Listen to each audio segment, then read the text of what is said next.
I wish to express my sadness for being unable to be with you at this conference on mobilizing civil society for building peace.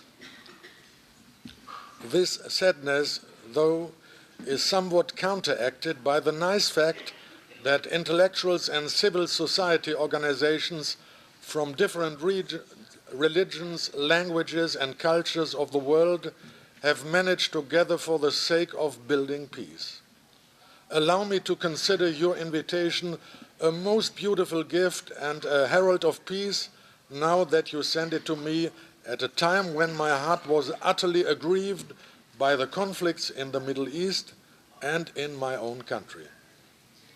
Because the best gift to a person with a torn heart and crying eyes who has dedicated his life is to rebuilding the lost paradise on earth would be to hear that there is still hope for universal peace. In my humble opinion, building peace means building the peace-loving man. Unless man is not placed at the center of the solution to the problems that emerged in and from the man, investing in political and legal systems will remain a waste of time and resources. Our Almighty Maker has created in every man the natural disposition to good and beauty. However, man, in his excesses, sometimes misuses his potentials inherent in his nature. Indeed, this shift in nature is the worst natural disaster that befalls the man. The gloomy pages of history have ample examples of so many people killed by other people for the sake of more power, more land and ambition for even more. The sum of all earthquakes and tsunamis would fail to match the numbers of men killed by other men. Unless these shifts in human nature remain uncured, such human forms which are a disgrace to human species will not cease to exist. Government institutions and administrators sometimes sacrifice education policies to their own selfish interests and set out to raise generations that will support their own parties, ideologies, and rule. Such selfish attitudes cannot lead to building the peace-loving man. Therefore, building the new man should be the role of the civil society.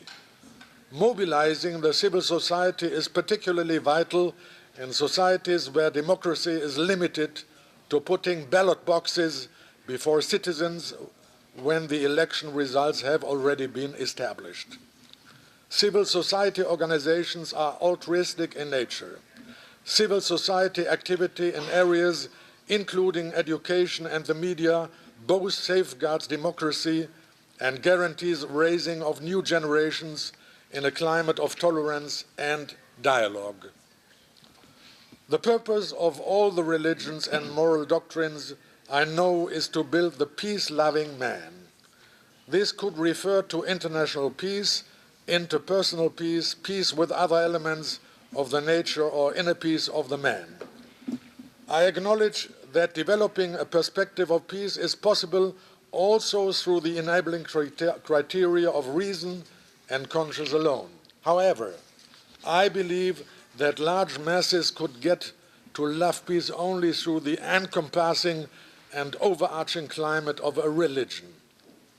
It is said, though, almost all the major religions in the world have been abused by fundamentalists as an outfit to cover up their political pursuits and made to serve as a catalyst of conflict at one time or another throughout the history. Yet the sacred origins of all religions and moral doctrines have sufficient material to build peace. Peace is essential, and the exploitation of religious texts for the sake of war and conflict is an atrocity against not only people but also these religious texts.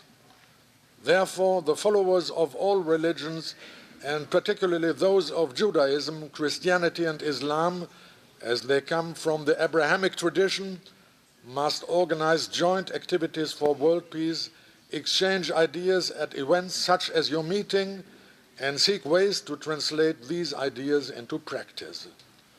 This is more than necessary not only to safeguard world peace, but also to preserve the religions in their true and authentic form. Previously, I have brought a proposal regarding the issue of Jerusalem and Palestine, which seem to be the source of almost all conflicts in the Middle East. My proposal was to grant Jerusalem a supranational and supra-religious status, including visa-free access for the followers of all religions, and to develop a unique administration for the city whereby it would be governed by a committee under the United Nations comprising the representatives of 3 Abrahamic religions. I now see this proposal makes more sense than ever today as the ISIS terror continues to agonize the Middle East. Had this proposal been put into practice, this city, which has been the subject of ongoing conflicts and disputes, might have become a city of peace, as signified by its name, Jerusalem, which originates from Darussalam, that is, the land of peace. I'm very pleased to see that you have dedicated a specific part of your conference to the media and building peace.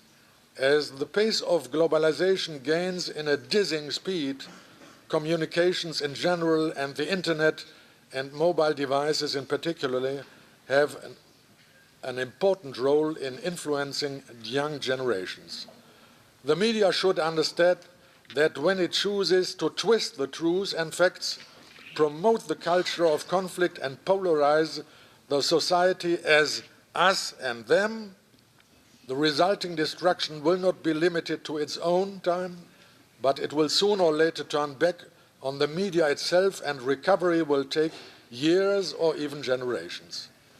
I hope that your conference will also make a call to the world media for identifying and promoting ethical values for building the man of peace. People who have dedicated themselves to goodness, peace and service to others do not expect the acknowledgement or praise of others. On the other hand, I believe that all participating civil society organizations, distinguished speakers and organizers of your conference deserve a heartfelt praise because of their contributions to the world peace and for their exemplary efforts.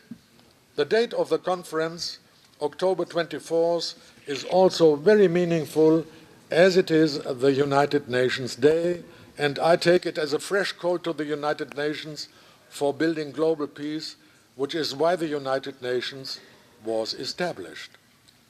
I congratulate the organizing Journalists and Writers Foundation, Institute of Dialogue and Intercultural Cooperation, Media Lab Institute of the University of Geneva, and 33 civil society organizations from 25 countries. Fethullah Gülen, Honorary Chairman of the Journalists and Writers Foundation.